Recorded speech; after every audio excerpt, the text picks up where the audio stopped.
Olá, graça e paz, meus queridos amados irmãos. Estamos aqui nessa live. Que Deus possa abençoar todos. Estarei aqui falando sobre Yeshua não invalidou o Shabat, mas explicou o seu significado. O que ele tem explicado para nós, o que ele tem nos ensinado no Shabat. Pai do Senhor, Valquírio, Deus abençoe Josineus, Deus abençoe a sua vida. Bem, o que Jesus nos explica? Ele não invalidou o Shabat, mas ele tem para nos explicar. Mas eu quero falar aqui uma palavra logo de início, que se encontra no livro do profeta Isaías, capítulo 56, versículo 6, que nos diz assim: e os estrangeiros que se unem ao Senhor, a fim de lhe servir, e amam o nome do Senhor, e são seus servos, todos os que guardam o Shabat, e não o profanam, e se apegam à minha aliança, eu os trarei ao meu santo monte, e os farei alegres na minha casa de oração. Suas ofertas queimadas e sacrifícios são aceitos em meu altar, pois minha casa será chamada casa de oração para todos os povos. Que Deus possa abençoar suas vidas, quem está chegando, a Sara, da Guia, Deus abençoe suas vidas. Bem, o que o profeta Isaías nos fala? Que a casa do Senhor, a casa de Adonai, será chamada casa de oração. E que há uma aliança feita com o homem desde o início dos tempos, né? Mas o que nós estamos querendo ver aqui? O que quero mostrar? Que Jesus e Yeshua não invalidou o Shabat.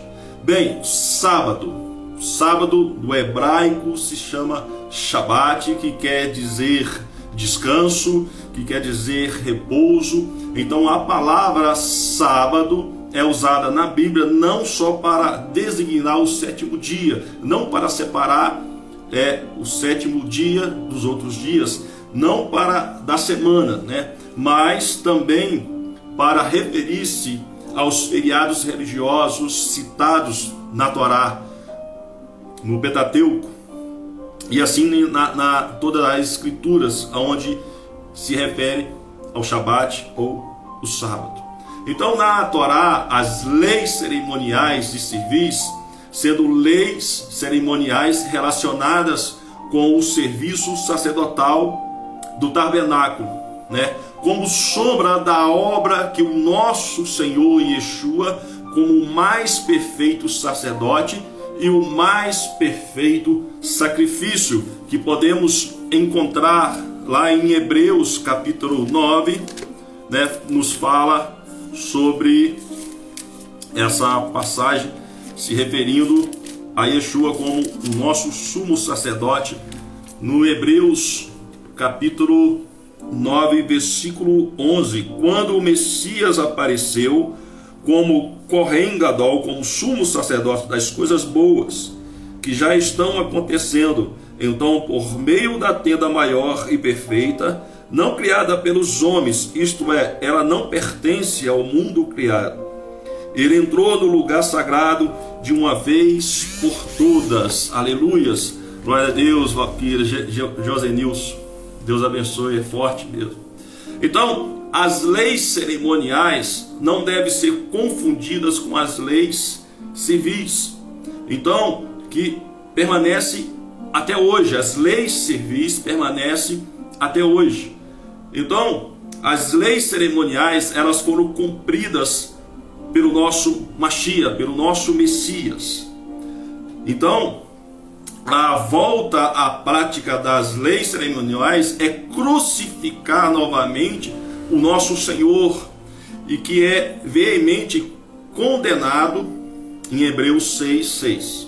Por outro lado, é óbvio que o mandamento, por outro lado, é óbvio que não matarás, dado como mandamento na época de Moisés, bem como o não adulterás, não furtarás, etc., são leis civis que devemos cumprir até hoje, que devemos continuar a observar e a guardar essas leis, ou seja, que estão contidas nos 10 mandamentos, que estão contidas no Decálogo. E assim nós temos que guardar. E tendo em vista isto, observemos as palavras em Colossenses capítulo 2, versículo 16, que nós podemos, capítulo 2, versículo 16, se encontra assim: por isso, não permita que ninguém os julgue em relação ao que come e bebe, e com relação a um festival judaico, ou ao Rosh HaKodesh, ou Shabat. Estas são sombras do que virá. O corpo, porém, é do Messias, O corpo é de Cristo. A mensagem aos Colossenses refere-se ao sábado. É fácil perceber que isso porque está agrupado com outras leis cerimoniais. Boa tarde, Paulo. Seja bem-vindo. Deus abençoe. Então, o que o apóstolo Paulo estava dizendo aos Colossenses a respeito do sábado é fácil perceber porque está agrupada a outras festas, a outras leis cerimoniais.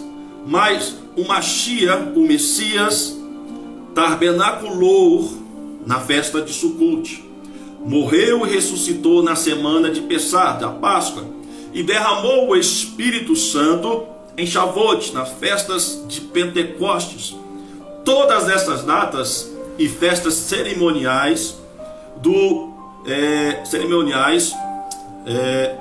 foram rigorosamente cumpridas pelo nosso Senhor Yeshua, pelo nosso Senhor Jesus. Por isso ele mesmo afirmou, dizendo que não viera para revogar a lei ou abolir a lei, mas sim cumprir, ou melhor dizendo, levar ao pleno conhecimento das leis. Podemos ver lá em Mateus capítulo 5, versículo 17. Então, o repouso do sétimo dia não foi abolido. O repouso semanal não é lei cerimonial. Repare que o repouso do sétimo dia, ele foi dado assim que foram concluídos os céus e a terra, e as leis cerimoniais somente com Moisés. Quase todas as leis foram dadas em consequência do pecado do homem, mas a lei do sétimo dia, a lei do Shabat, ela foi dada antes do homem cometer o pecado, ou seja, na conclusão da criação. Vejamos que no sexto dia Deus criou o homem, mas no sétimo dia ele terminou a sua obra e descansou. Ou seja, Yeshua não invalidou o Shabat, o sábado. Há quem diga que o Senhor aboliu o repouso semanal, apoiando-se numa errada interpretação de algumas passagens do Segundo Testamento, ou melhor dizendo, do Novo Testamento, como quando o Senhor curou um paralítico no tanque de Betesda. Naquela ocasião julgaram o Senhor digno de morte, porque ele violava o Shabat. Ora, talvez Yeshua violava o Shabat segundo as leis humanas, segundo o legalismo da época, dos religiosos. Então, mas que o realmente importa é que o Shabat bíblico estava sendo cumprido pelo próprio Mashiach na terra. Veja as palavras de Isaías em 58 a respeito do jejum de sábado, jejum de Shabat. Isaías 58, versículos 6 e 7, está escrito assim: porventura não é de este o jejum que escolhi, que solte as ligaduras da impiedade, desfaça as ataduras da servidão, deixes livre os oprimidos e despedace todo o jugo? Porventura não é também que repartas o teu pão com um faminto, e recolhas em casa os pobres e desabrigados? E se vieres o nu, o cubras, e não te esconda do teus semelhantes. Isaías capítulo 58, versículos 6 e 7. Então, com base neste texto que nós lemos, de Isaías 58, fica claro que Yeshua não estava violando o Shabat, mas dando exemplo de como devemos agir, em especial neste dia. Assim, as atitudes do Senhor e dos seus discípulos confirmam o que havia dito os profetas. Ou seja, no Shabat, saímos da cidade para junto do rio, onde nos apareceu, havia um lugar de oração, e assentando-nos, falamos às mulheres que para ali tinham concorrido. Atos dos Apóstolos, capítulo 16, versículo 13. Início da pregação em Filipos e a conversão de Lídia. Amém? Então, se o Senhor Yeshua não violou, não invalidou o Shabat, então Yeshua é o Senhor do Shabat. Como podemos ver, esta declaração que o Senhor fez não significa que ele, por ser o dono do Shabat, poderia fazer o que bem entendesse, o que bem quisesse nesse dia, mas pelo contrário, significa que ele é o centro deste santo dia, que ele deve ser louvado, adorado, engrandecido, sentado para estudar sobre as leis, as palavras de Deus, através da Torá, através do Taná, através dos profetas, e assim também através das cartas, das epístolas dos apóstolos, as cartas paulinas e as cartas dos outros, de Pedro, Tiago, João, Judas, e assim por diante. Então, em Levítico capítulo 19, versículo 30, diz assim: guardarei os meus shabates e reverenciareis o meu santuário, eu sou Adonai, eu sou o Senhor. Amém? Graças a Deus. Então, no Novo Testamento está escrito que Yeshua é o Senhor do Shabat, é o Senhor do sábado. E na Torá, o Senhor Deus declara ser dele o Shabat, deixando claro que o Mashiach, Yeshua, Filho único de Deus, é o tabernáculo perfeito da manifestação e da presença do Criador aqui na terra.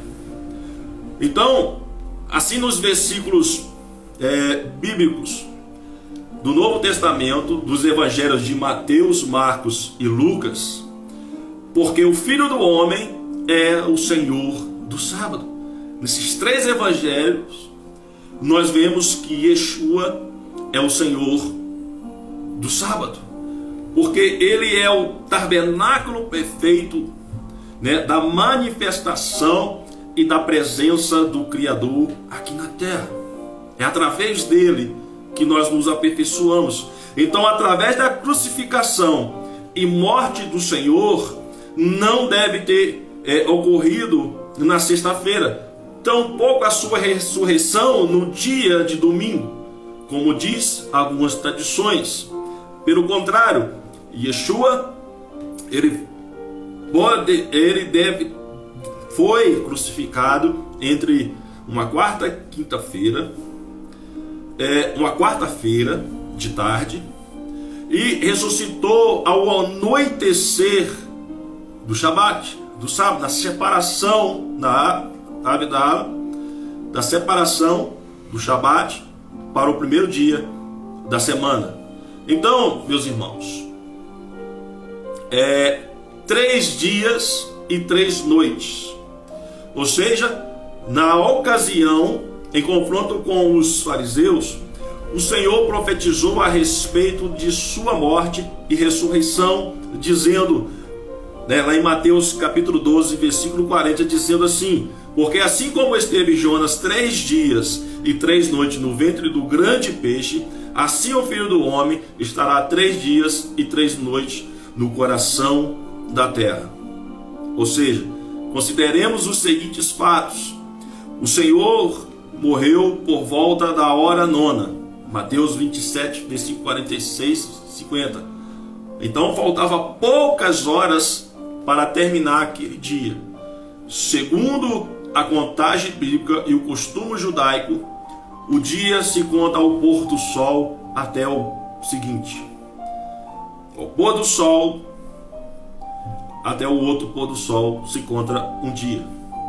Então, antes do pôr do sol daquele dia, apressadamente, José de Arimateia pede o corpo do Senhor a Pilatos. Logo seguiu ao sepulcro. Podemos ver lá em Lucas capítulo 23, versículos 50 e 54.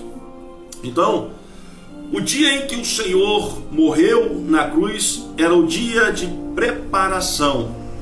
Podemos ver nos evangelhos como referências: Mateus 27, versículo 62, Marcos 15, versículo 42, Lucas 23, versículo 54 e João capítulo 19, versículo 14, 31 e 42, que nós vamos ver que ele morreu na cruz, foi crucificado no dia da preparação, ou seja, no dia da preparação para Pessá, para Páscoa. E assim sendo, a tradição conclui que o Senhor morreu e foi sepultado antes do entardecer, e no entanto, ao somar os 3 dias e 3 noites, jamais ressuscitará no domingo. Então há algo de errado, né? Se a tradição diz que Yeshua foi morto e sepultado antes do entardecer de sexta-feira, no entanto, ao somar os 3 dias e 3 noites, como está lá em Mateus 12:40, como ele usou como referência, e ele ia ficar 3 dias e 3 noites no coração da terra, então ele não ressuscitou no domingo. Isso tem algo de errado, e é isso que nós vamos ver em diante. O dia da preparação e o Shabat, para nós entendermos por que Yeshua é o Senhor do sábado. Então, segundo o costume judaico, o dia da preparação é o dia que antecede o Shabat do Senhor, como diz o próprio nome, era dia de preparação para o Shabat, visto que nenhuma obra fazia no santo dia. Observe, Marcos capítulo 15, versículo 42, está escrito: ao cair da tarde, por ser o dia da preparação, isto é, as vésperas do Shabat. Então os judeus, para que no Shabat não ficassem os corpos na cruz, visto como era a preparação, João 19, versículo 31. À primeira vista, ao lermos os versículos acima, tendemos a entender que a crucificação, a morte e o sepultamento do Senhor aconteceu na sexta-feira, já que os evangelistas afirmam categoricamente que o dia seguinte era sábado. Mas isto é um grande equívoco. Então, uma leitura mais atenta nos revela detalhes preciosos. Em João 19:31 está escrito assim: visto como era a preparação, pois era grande o dia naquele sábado. Então, o grande Shabat, por que era grande aquele sábado? O termo grande, o dia daquele Shabat, utilizado por João, indica um Shabat especial, diferente dos Shabats semanais. Em outras traduções bíblicas, não é difícil encontrarmos a palavra dia de descanso designando o dia de Shabat, visto que este é o verdadeiro significado da palavra hebraica. Você não vai ver. E abençoou Deus o dia sétimo e o santificou, porque nele descansou dele toda a obra que o Criador fizera. Gênesis capítulo 2, versículo 3. Para reforçar essa tese, em João 19, 14 e 15, está escrito: E era para serve Pascal, cerca da hora sexta, e disse aos judeus: Eis aqui o vosso rei. Eles, porém, clamavam: Fora, fora, crucifique-o. Amém? Para serve Pascal, para serve é a preparação. O dicionário define da seguinte forma: sexta-feira, dia em que os judeus se preparavam para celebrar o Shabat, ou qualquer dia festivo. Para Skev, preparação. Amém? Então, a Bíblia de João Ferreira de Almeida, revista e autorizada da SBB, traz uma nota explicativa, porém faltou dizer que Paracer também pode ser preparativo para Pessah, ou seja, outras festas bíblicas. Portanto, Paracer não é necessariamente sexta-feira. Amém? Não é necessariamente sexta-feira, mas é um dia de preparação, um dia antes do dia de Shabat, dia de descanso, ou um dia de feriado por causa de uma festa. Como vimos, o termo bíblico Shabat significa descanso.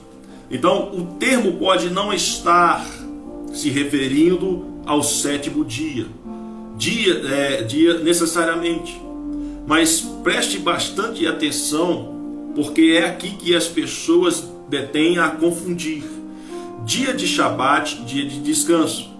Para ser preparação, dia que antecede os feriados bíblicos.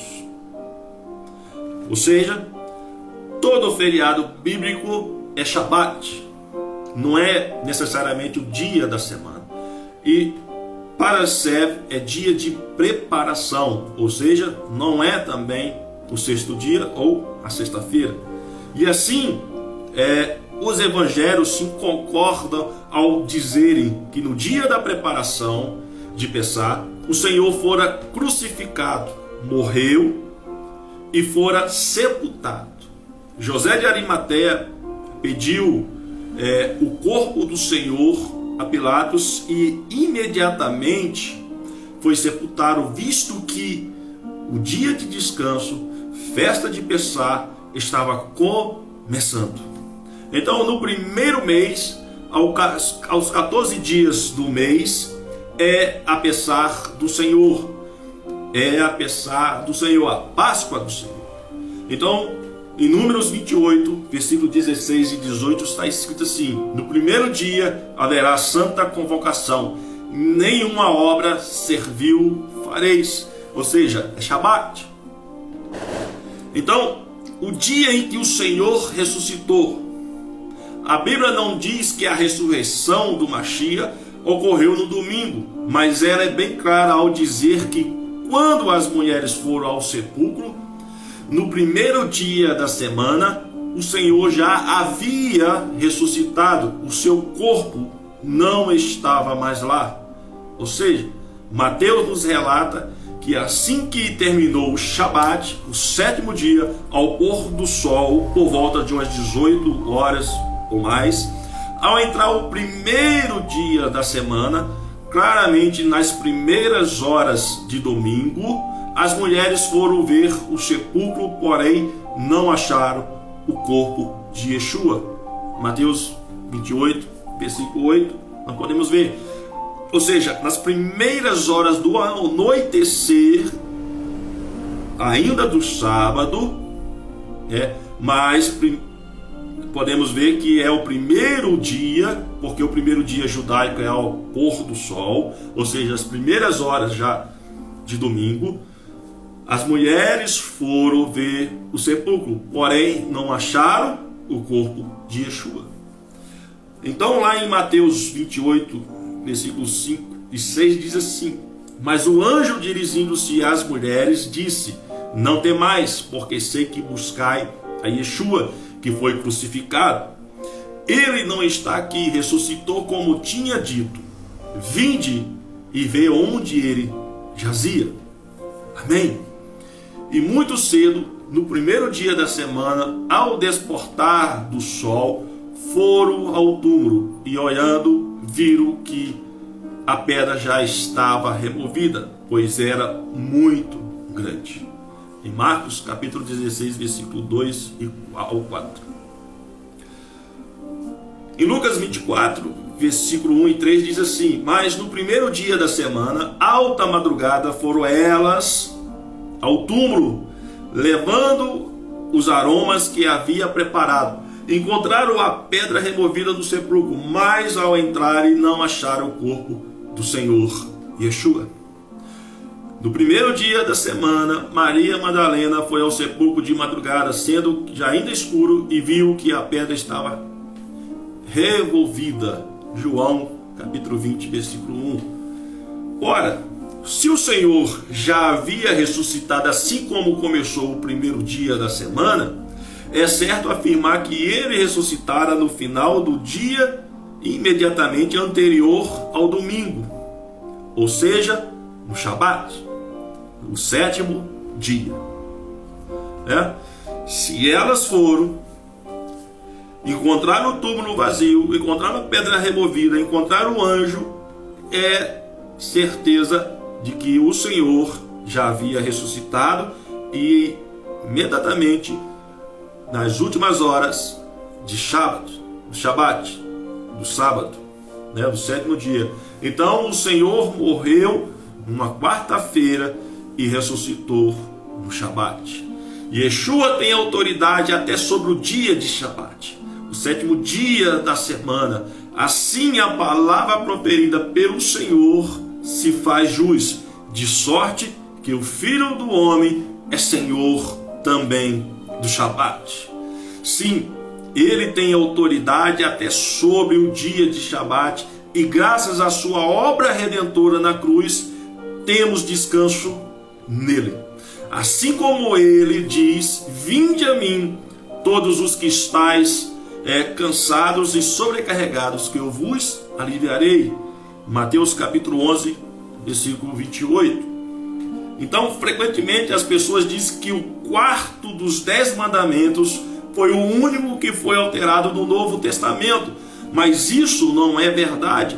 Dizem também que o dia do Senhor é domingo, porque Cristo ressuscitou no primeiro dia da semana, mas isto é um grande equívoco que nós vemos.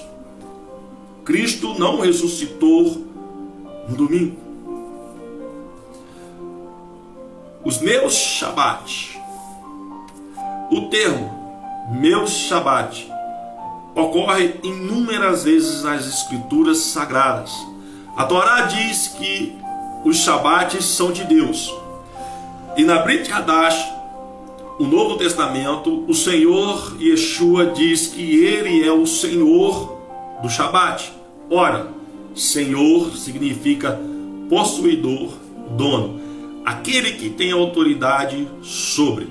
Mas uma vez a Bíblia nos revela que Yeshua é o Mashiach, Filho único de Deus, manifestação do Pai na terra e digno de toda honra e glória para todos sempre.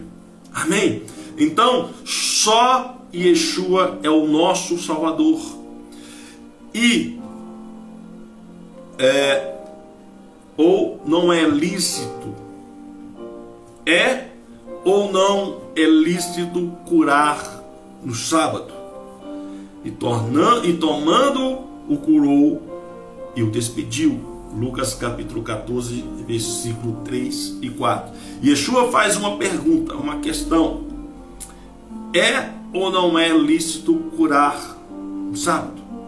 Então, o Senhor Yeshua veio nos curar neste santo dia, ressuscitando dentre os mortos e anunciando a salvação. E havendo dito isto, soprou sobre eles e disse-lhe: recebei o Espírito Santo.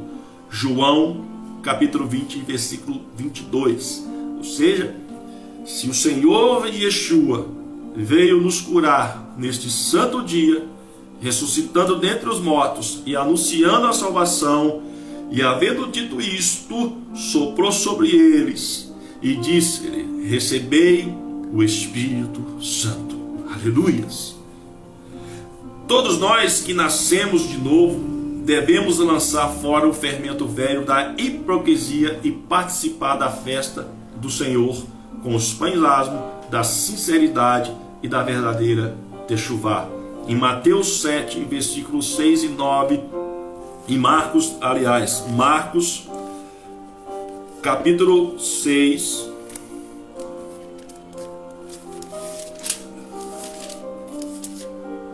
versículos 6 e 9, nos diz assim: e ficou admirado com a falta de confiança deles. Ou, aliás, Marcos 7, versículo 6 e diante. E Yeshua lhe respondeu: Isaías estava certo ao profetizar a respeito de vocês, hipócritas, como está escrito: estas pessoas me honram com os lábios, mas o coração está muito longe de mim. Sua tentativa de me adorar é inútil, porque ensinam regras inventadas por homens como se fossem doutrinas. Na verdade, vocês se afastam do mandamento divino e se apegam à tradição humana. Ele lhes disse: vocês se tornarão especialistas em fugir do mandamento de Deus, a fim de manterem suas tradições. Amém?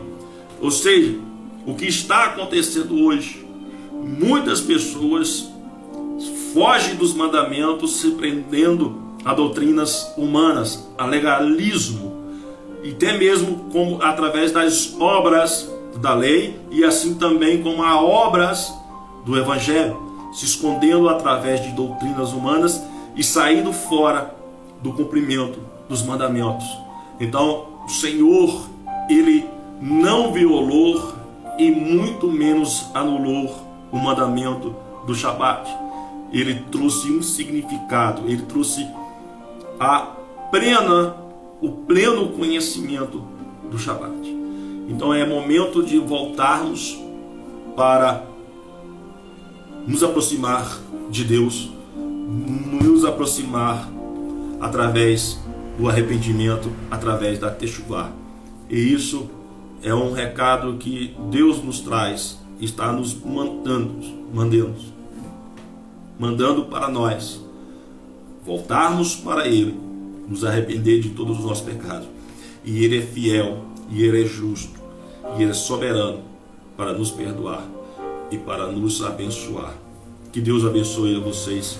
Até a próxima, em nome de Jesus.